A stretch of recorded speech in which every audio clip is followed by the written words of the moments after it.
सामरिया नगर की घेराबंदी और अकाल। सामरिया नगर चारों ओर से ऊंची पत्थरों की दीवारों से घिरा हुआ था और दीवारों में पहरेदार थे, लेकिन पहरेदार के चेहरे पे थकान और डर झलक रहा था।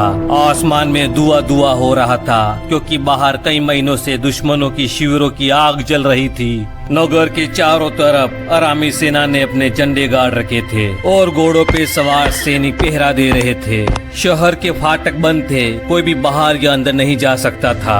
दुश्मनों की यह रणनीति थी कि वे सीधा हमला नहीं करेंगे, बल्कि लंबे समय तक शहर को बंद रखेंगे ताकि अंदर के लोग भूख से हार मान जाए। अकाल इतना गंभीर हो चुका था कि लोग गधे का सिर और कबूतर की बीट तक खाने को मजबूर हो गए।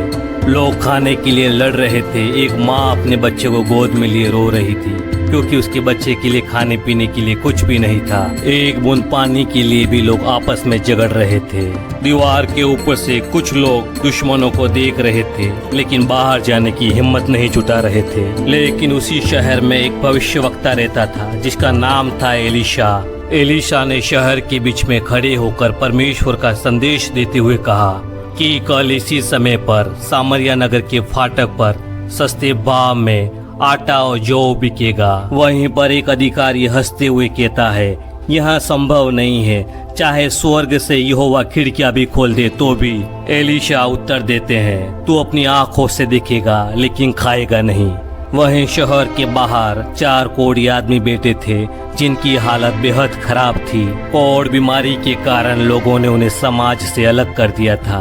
वे ना तो शहर में जा सकते थे, ना लोगों के साथ में रह सकते थे। वह आपस में बैठे बैठे बात करते हैं, यहाँ तो हम मरने वाले हैं और अगर शहर में जाएंगे तो वहाँ अकाल से मर जाएंगे।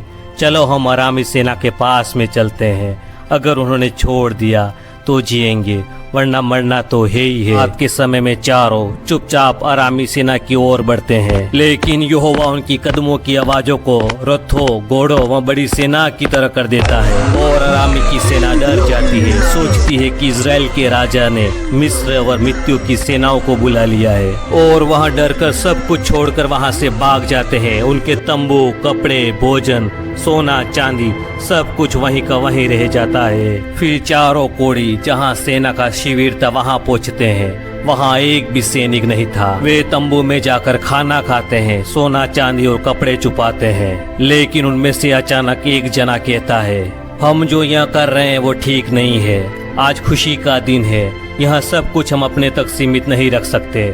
चलो नगर में जाकर खबर देते हैं। चारों शहर के फाटक के पास में जाकर पहरेदारों को खबर देते हैं कि अरामी सेना भाग गई है।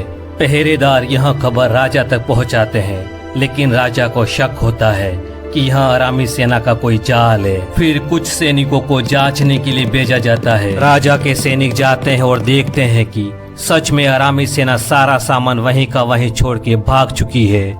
जब वे वापस जाकर खबर देते हैं तो लोग भूख के मारे दौड़ते हुए आते हैं और ढेर सारा सामान, खाना व धन ले जाते हैं। उसी दिन एलिशा की कही हुई बात पूरी हो गई।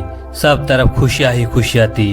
अनाज सस्ते भाव में बिकने लगा। लेकिन वह अधिकारी जिसने एलिशा की भविष्यवाणी पे शक किया था, उसे भीड़ कुचल डालती है और वह मर जाता है जैसे यहोवा ने कहा था। कोढ़ियों ने डर के बावजूद कदम बढ़ाया और परमेश्वर ने उनके कदमों को चमत्कार में बदल दिया। जैसे उन्होंने खुशखबरी शहरवासियों तक पहुंचाई, वैसे हमें भी यहोवा का सुसमाचार बांटना चाहिए। यहोवा की प्रतिज्ञा पूरी होती है, चाहे हालात कैसे भी हो। यहोवा अपने वचनों को पूरा करता है। दोस्तों, अगर आप भी अपने जीवन में खुशियाँ चाहते हैं और परमेश्वर से प्रेम करते हैं तो वीडियो को लाइक करें, अपने दोस्तों में शेयर करें, वहाँ चैनल को सब्सक्राइब करें। परमेश्वर आपको आशीषित करे। आमीन।